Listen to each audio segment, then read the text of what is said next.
Hey guys, how you doing? It's Tom. About 1 month ago, Donald Trump made an announcement that the United States was pulling out of peace talks with Kim Jong-un and North Korea. Now, in predictable fashion, the mainstream media went nuts and took it as a great opportunity to bash Trump to declare his foreign policy a failure.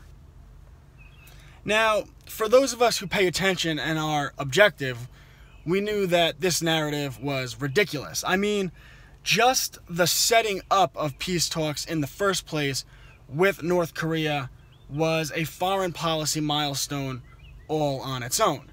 Now, it didn't necessarily mean anything good would come from the meetings.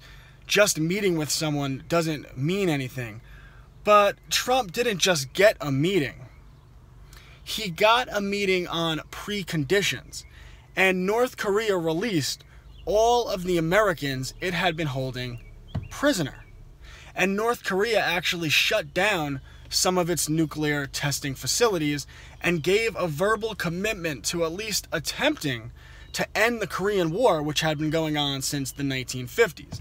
Now, if you told someone in 2015 that any president could get North Korea to agree to a meeting with the preconditions of giving up all American hostages, shutting down some of its nuclear testing sites, and giving a verbal commitment to attempting to end the Korean War, while receiving nothing, Donald Trump didn't offer anything, you would say that that person was out of their mind, that that couldn't happen. But that's exactly what Donald Trump did. So the meeting gets scheduled, North Korea meets the preconditions, it hands over American hostages, it shuts down some of its nuclear testing facilities. It was more of a show than anything, but still it's a good sign that they would even shut down any of their facilities. And shortly after a meeting's agreed to, the American military and South Korea continue to do what they always do, which is hold joint military operations. They prepare themselves for war with North Korea.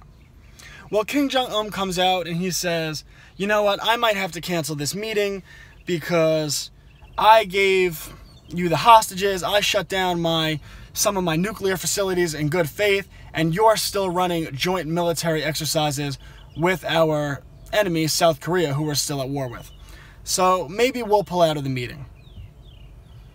Then North Korea, or a diplomat from North Korea, openly states for the world to hear that Mike Pence is weak, the Vice President of the United States, that Mike Pence is nothing without Donald Trump. Now, Trump hears this, and he takes it as a sign of disrespect. Trump, who understands Asian politics and really world politics and the importance of operating from a position of strength.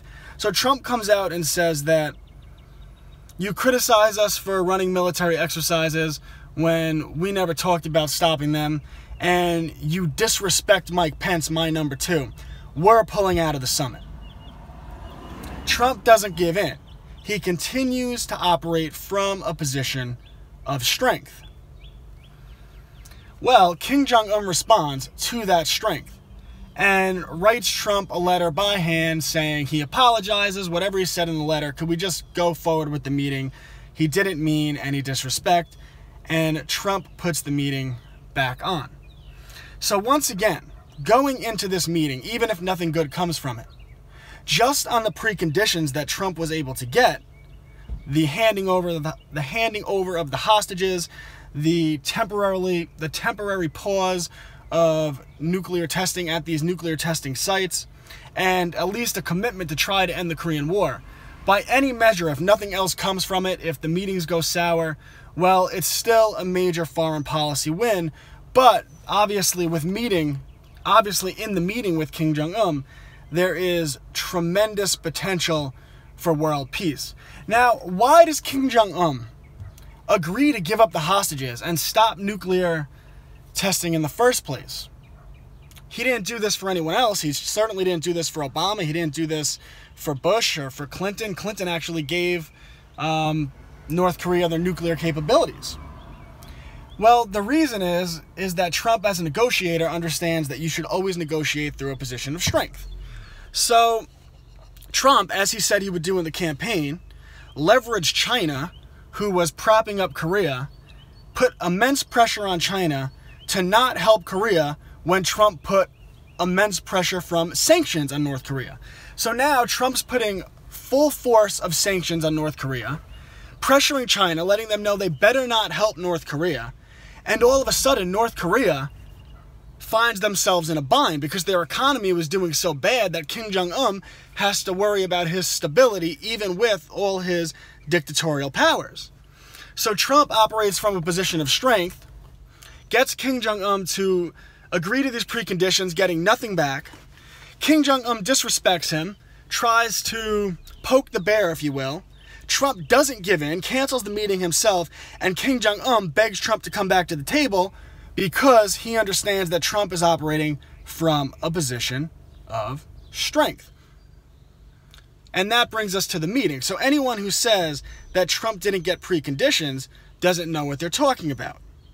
And anyone who says that there's no difference between what Trump is doing and what Obama did doesn't know what they're talking about. Now, Trump meets with Kim Jong-un, and they have a good meeting, and in spite of everyone saying he's the narcissist, he doesn't try to make himself look above Kim Jong-un. He has the American flags, North Korean flags right next to each other. They stand across from each other. They shake hands for everyone to see. They have a meeting. Trump says nothing but nice things. And after the meeting, Kim Jong-un gives a commitment to try to denuclearize, a verbal commitment. I believe he might have even signed a document. And Trump, now he gives something and says, okay, well, I'll stop doing military exercises with South Korea. By the way, who cares about that as a concession? On a moment's notice, you better believe the American military would be ready to take on North Korea. They don't need to do the joint exercises. So Trump gives that up. Now, do we know North Korea will follow through with what they say? No. But as we've seen from Trump, he always operates from strength. So as soon as Kim Jong-un goes back on anything, like when they verbally assaulted Mike Pence, Donald Trump will call the whole thing off. He'll start doing military exercises. He'll put the sanctions back on, and he'll let China know you better put immense pressure on Kim Jong-un. Always operating from a position of strength. And the best part about that is, on the one hand, he offers Kim Jong-un hell, saying, these sanctions will cripple you, I won't let China help you, your economy will suffer, and the people might even revolt in spite of all the control you have because the sanctions are so crippling. But if you're willing to work with us, Trump has spoken to him about normalizing economic relations. He has basically offered to open up the capital of the West to North Korea, saying, if you denuclearize, we will help you build roads, we'll put up buildings, we'll make sure that your people have food through free trade economic relations with your nation. So he's painting a scenario where North Korea could either have heaven or hell, always operating from a position of strength and giving the person he's negotiating with a good out so that they want to make a deal just like he wants to make a deal. It's the art of the deal. It's why Trump is a great negotiator. So the precondition narrative that people are saying the preconditions weren't there, well, that's clearly a fallacy. Then they say, well, how is this different than Obama meeting with Iran? Well, Obama, unlike Trump, didn't operate from a position of strength. So in order to get prisoners back from North Korea, from Iran, Obama gave Iran $150 billion. Obama slowed down the enrichment of uranium for Iran, but by everyone's estimate, they'd be able to get a nuclear bomb in 10 years, and Iran didn't agree to allowing U.S. inspectors to go in and inspect the nuclear sites of Iran. At the same time this all happened, Iran took American sailors, the American Navy. Iran raided their boat and took them hostage and put pictures out to the world for everyone to see of American soldiers on their knees with their hands above their head with Iranian guns pointed at them. Now, Donald Trump canceled the summit with Kim Jong-un because they said mean things about Mike Pence. How do you think Donald Trump would have reacted if that situation with Iran went on? But Obama wanted to get a deal done for the sake of getting a deal done, so he operated from a position of weakness. Trump operates from a position of strength and is always willing to walk away. And if you operate from a position of strength, you might actually get a deal that's pro-America, but at the same time, like we're seeing with North Korea, might also be pro-North Korea, which is not just good for North Korea, it's not just good for America, it's good for the entire world. We've seen this time and time again with Trump. The Paris Climate Agreement. Trump actually engaged in negotiations for weeks and weeks. He went to Europe to negotiate the Paris Climate Agreement, said what he wanted if they wanted America to stay in the deal. The international body involved in the deal didn't meet Trump's demand, and he pulled out. He walked away. A negotiating tactic, the same one we saw with North Korea. He might get back into the Paris Climate Agreement, but he's not going to do it if the deal continues to erode American sovereignty. Look at the situation with the Dreamers. Trump offered to give amnesty, essentially, to all of the Dreamers, plus 1 million people, as long as they didn't commit a felony, and as long as the Democrats agreed to build the wall, end chain migration, and end the visa lottery program, and replace it with merit-based immigration, which, oh, by the way, is not just white people. Plenty of brown people would still come to America under Trump's plan. The Democrats didn't meet Trump's demand, even though he offered a deal that they would get what they want. He walked away. And if you hear him talk about it, he says, the Democrats say they want a deal, but they don't want a deal. Look at the contrast between Trump and Obama with China. When Obama arrived in China, there was no welcoming party. The president of China wasn't there, if we're going to call him that. The military wasn't there.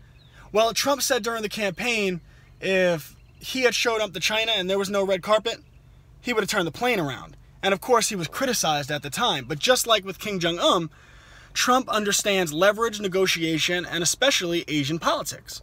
So he understands that if in Asia you're doing negotiations and they don't respect you, you might as well not negotiate. So Trump said he would have turned the plane around. Well, when Trump arrived in China, there was a red carpet, the president's waiting for him, the media's there, the military, and sure enough, China has agreed to buy billions and billions of dollars of United States products, something they weren't doing. Because Trump operates from a position of strength and Obama operates from a position of weakness. Trump is always willing to negotiate, as we've seen time and time again, as we mentioned with the Paris Climate Agreement, as we mentioned with China, as we're seeing right now going on in the situation with Canada and NAFTA. He hasn't pulled out of NAFTA. He's used it as leverage, as a threat, because he knows he could hurt the economies of Canada and Mexico if he pulls out. That's his leverage. He's called out the tariffs that Canada uses in their dairy industry and said, well, if you're going to do this, we're going to have to put tariffs on you. Now, he might not go with the tariffs, but the point is he's using it as leverage so that tariffs are no longer used against the United States of America, operating through strength to get something he wants, and in the end, make a deal that's good for all countries involved, so it's good for the whole world. And, of course, he's always willing to walk away. Now, this willingness to negotiate, I think something's been very telling, because did you see the interview with Dennis Rodman on CNN?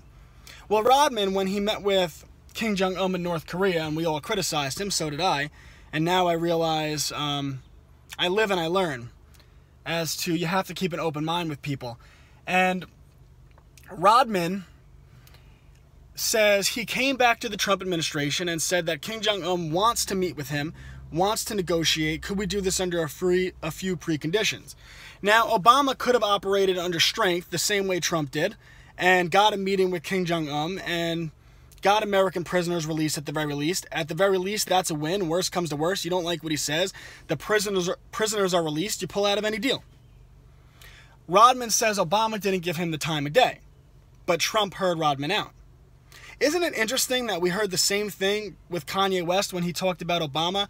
He said that he met with Obama and Obama wanted all these things from him, but he didn't give Kanye the time of day when Kanye gave him suggestions about things he thought were problems in Chicago, for example. But he said that, Kanye said when he met with Trump, Trump heard him out, asked him what solutions he think would be appropriate. And we saw the same thing. Kanye's wife meets with Trump, and she says, look, there's this woman, she's been in prison for all these years under a non-violent drug crime, and Trump pardons this person. Trump has shown time and time again he's willing to negotiate, he's willing to listen. But it was the exact opposite with Obama. So the failure in Obama's foreign policy is that he always operated from a position of apology, a position of weakness, which doesn't get you leverage, doesn't get you respect on the international scene. Whereas Trump operates from a position of strength and a willingness to negotiate. So he comes into all these negotiations with strength. He says, I have leverage over you. I can make your situation a living hell. I could crush your economy. But if you're willing to work with me, I'm actually willing to normalize relations, opened up free trade, and your economy can boom. So you can have heaven or hell.